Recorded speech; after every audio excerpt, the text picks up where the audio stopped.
I recently read The 80-20 Principle by Richard Koch. The 80-20 principle states that 80% of what you want comes from 20% of what you do. The 80-20 principle is most evident in business. If you build 5 products, one product will generate more profit than the other 4 products combined. For example, the Apple iPhone generates more profit than MacBooks, iPads, watches, and AirPods combined. But few people realize how prevalent the 80-20 principle is in their personal lives. Consider your free time. The time you spend with one really close friend is more emotionally rewarding than quadruple the time spent with one merely good friend. Listening to one really good podcast or watching one really good YouTube video provides more enjoyment and insight than 4 other podcasts or videos of the same length. And one vacation you take this year will provide you with as many memories as 4 other vacations combined. Now consider your work time. Of the 10 hours you could work tomorrow, 2 hours will be more focused and productive than the other 8 hours.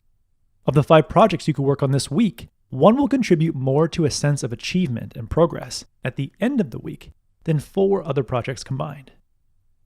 Author Richard Koch says that when you understand the 80-20 principle, you realize that about 1/5 of your time is likely to give you 4/5 of your achievement or results and 4/5 of your happiness. To bring this principle to life, imagine each area of your life, your relationships, your career, your fitness, contains 5 slot machines. The slot machines represent activities you could spend your time doing. Of the 5 slot machines you could play, 4 will slowly take your money, but 1 will multiply your money. For every $1 you put into that one special slot machine, you get an average of $4 out. If such a slot machine existed, you'd think that people would dedicate most of their time to playing it. But sadly, most people don't because they are too busy to pause and consider the 20% of activities that yield 80% of their results. If you pause to consider the 20% of your time and activity that yields 80% of your happiness and success, and spend just 40% of your time doing those activities, you will experience 160% of the happiness and success you enjoy today. First, identify your 20%. When you do a 20% activity, you get more energy out of it than you put into it. With this characteristic in mind, let's explore your past, present, and future for experiences that produce a net energy increase. Take out a blank piece of paper and create 3 columns with the headers past, present, and future. In the past column, write down anything that comes to mind when you think back to projects you're proud of. When I reflect on the videos I've created, I realize that the satisfaction I get out of making the videos far exceeds the pain required to make the videos. When you invest time and energy in hard but rewarding projects like the past projects you're proud of, you will boost your overall sense of achievement and fulfillment. Next, think of people you've learned the most from. Of all the podcasts I've listened to, roughly 80% of the insights I've had while listening to podcasts have come from just 2 podcasts, The Tim Ferriss Show and the Huberman Lab podcast. If I use more of my podcast listening time to go back through their catalog of podcasts, I'm likely to experience more insight than if I just spent time listening to random podcasts. Next, think of people you've enjoyed talking to. You may consider a friend from college you used to talk with for hours, but have lost touch with. Putting effort into renewing that friendship and restarting those great conversations could yield huge happiness returns. Next, think of enduring interests that have stood the test of time. I've loved reading personal development books and business books since I was a teenager, so I knew it was a safe place to invest time and effort and build a YouTube channel around that interest, because that interest will likely remain for the rest of my life. And lastly, think of experiences you've enjoyed more than you expected. If you took a public speaking course and found that you enjoyed it much more than you thought you would, or you were far better at it than you thought you would be, making time to practice your public speaking skills and give more presentations at work could pay off in a huge way. Now, after you've identified at least 5 high-return activities in your past column, populate the present column by first thinking of work that sustains you. What tasks do you find hard to stop once you've started them? What projects do you most look forward to working on again tomorrow? Next, think of people you enjoy being around the most. Who do you trust, respect, and have a lot in common with?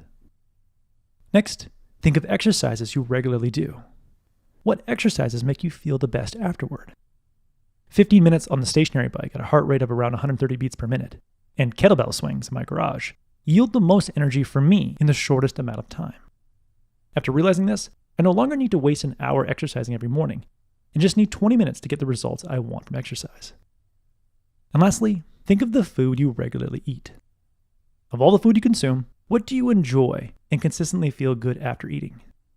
I find that steamed broccoli with some spice and avocado with some salt are both delicious and make me feel good afterward.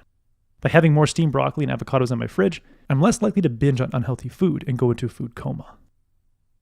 Now, after you've populated at least 5 items in the present column, move to the future column and write down anything that comes to mind when you think of events you're most looking forward to.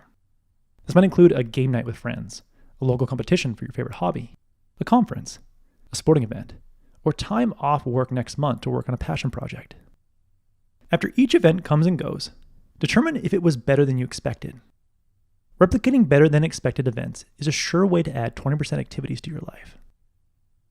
Now that you have a list of 20% activities in your past, present, and future columns, try to double your time doing those activities to experience 160% of the happiness and success you enjoy today by stealing time away from 80% activities.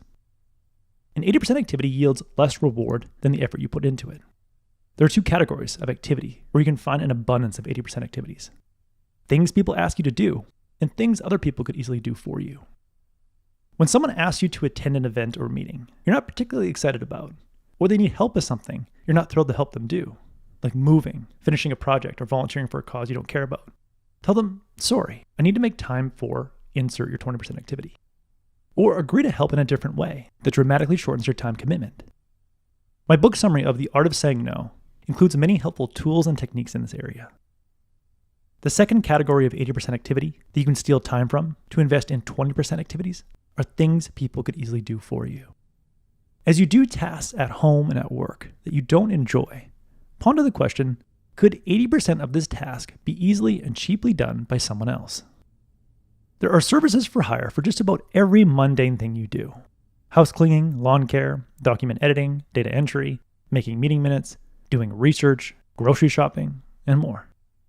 If you're hesitant about giving something to someone because you don't want to spend the money, or they might screw it up, remember that whatever time you free up, you get to quadruple the value of that time, since you'll be investing that time in 20% activities that yield 80% results. And remember that you don't need to give away all of it. Just give away 80% and do the critical 20% that requires your judgment and final touch. In the end, without careful thought, 80% of your time will be spent doing things that yield very little happiness or success. By taking time to identify the 20% of things whose reward is greater than the effort, and then saying no to more requests and getting more people to do the mundane but necessary things in your life, you can double your time spent on 20% activities and generate 160% more happiness and success. As Richard Koch says, it is not shortage of time that should worry us, but the tendency for the majority of time to be spent in low-quality ways. That was the core message that I gathered from the 80-20 Principle by Richard Koch. I think I've read parts of this book every year of the last 10 years because it's so vital to helping me focus on what matters. I highly recommend it. If you would like a 1-page PDF summary of the insights that I gathered from this book, just click the link below and I'll be happy to email it to you. If you already subscribed to the free Productivity Game email newsletter, this PDF is sitting in your inbox. If you like this video, please share it. And as always, thanks for watching and have yourself a productive week.